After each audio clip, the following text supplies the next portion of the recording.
Busco un lugar para vivir y descansar, donde no hace falta ni llamar. El mensaje de hoy se titula Discipulados para discipular.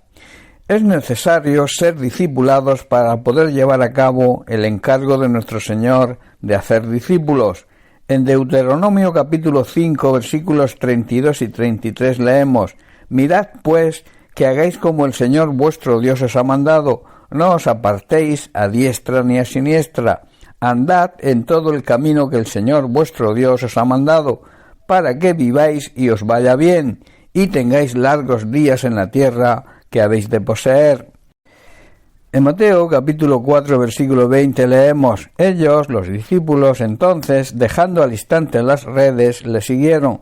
Y en el versículo 22 del mismo capítulo 4 dice: Y ellos, dejando al instante la barca y a su padre, le siguieron. Analizando la Biblia se observa que cuando Jesús llamó a sus discípulos, su reacción y su respuesta fue inmediata. Lo dejaron todo y le siguieron. Nosotros hoy somos llamados a ser sus discípulos, pero ¿cuál es nuestra respuesta? Una vez salvos, el Señor nos llama con un propósito, que es enseñarnos hoy, a través de sus ministerios, para prepararnos para nuestro gran encargo, nuestra gran misión. Por tanto, es una necesidad para poder discipular, primero ser discipulado. Debemos aprender primero para poder enseñar después. En Efesios capítulo 4 versículos 11 y 12, con ese fin el propio Jesús instituyó los 5 ministerios. Dice así: y él mismo, Jesús, constituyó a unos apóstoles, a otros profetas, a otros evangelistas, a otros pastores y maestros, con un fin, dice, a fin de perfeccionar a los santos para la obra del ministerio, la gran comisión de hacer discípulos y enseñarles, para la edificación del cuerpo de Cristo, de la Iglesia.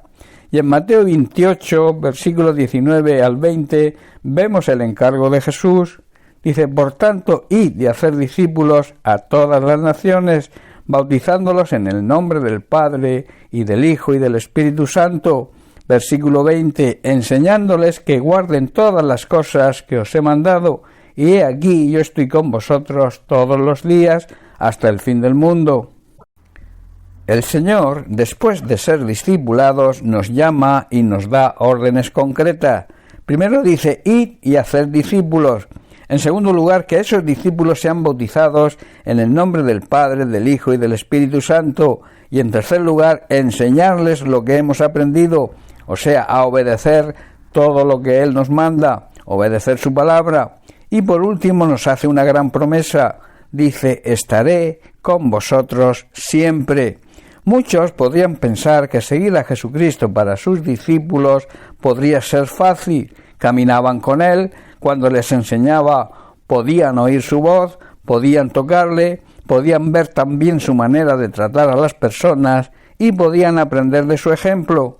Pero la pregunta es: ¿cómo le seguimos hoy? No caminamos físicamente con Él, no escuchamos su voz de forma natural, no podemos tocarle, no le vemos presencialmente y físicamente en su trato con la gente. No caminamos, no le escuchamos, no le podemos tocar ni ver el trato con las personas de la misma manera que lo hacían sus discípulos. La clave para hacerlo está basado en la promesa que Jesús les hizo a sus discípulos y que es de aplicación para nosotros hoy. Se encuentra en Juan capítulo 14 versículos 16 al 18, donde dice: y yo os rogaré al Padre y os dará otro Consolador. Jesús, recuerda, fue el primer Consolador, para que esté con vosotros para siempre. Siempre significa momentos de bonanza y en los momentos de dificultad y hasta el final. Versículo 17, el Espíritu de verdad, al cual el mundo no puede recibir porque no le ve, ni le conoce, pero vosotros le conocéis porque mora con vosotros y estará en vosotros. No os dejaré huérfanos, vendré a vosotros. La forma de escuchar hoy la voz del Señor es prestando atención y siguiendo la guía del Espíritu Santo. De alguna manera, el Espíritu Santo hace hoy con nosotros lo mismo que Jesucristo hacía con sus discípulos. Él nos guía desde lo más profundo hoy de nuestro ser, porque habita en nosotros. Recuerda que somos el templo, la morada, el santuario del Espíritu Santo. Ser sabio significa, por tanto, dejar que el Espíritu Santo nos guíe. Nos enseñará las grandes verdades de la palabra de Dios, nos ayudará a tomar las mejores decisiones y, sobre todo, nos mostrará la voluntad de Dios para nuestra vida. El secreto, por tanto, para escuchar la voz del Señor es obedecer al Espíritu Santo. Así andaremos por el camino correcto. El discípulo que ha sido bien discipulado, el discípulo verdadero, es sensible a la voz del Espíritu Santo y le obedece, y al hacerlo irá creciendo y madurando espiritualmente. No será un niño inmaduro y nadie le podrá engañar. Recuerda, debemos ser discipulados para poder discipular a otros. Debemos seguir el camino que el Espíritu Santo nos muestra y sus órdenes, sin desviarnos ni a diestra ni a siniestra, para que nos vaya bien y tengamos una larga vida. Al ser discipulados correctamente, podremos prestar atención a la voz del Espíritu Santo que mora en nuestro interior, y así podremos ir creciendo y madurando para llevar a cabo correctamente el encargo que Jesucristo nos dejó poco antes de partir al cielo, que no es otro que la gran comisión: hacer discípulos, discipular y enseñarles las cosas que hemos aprendido.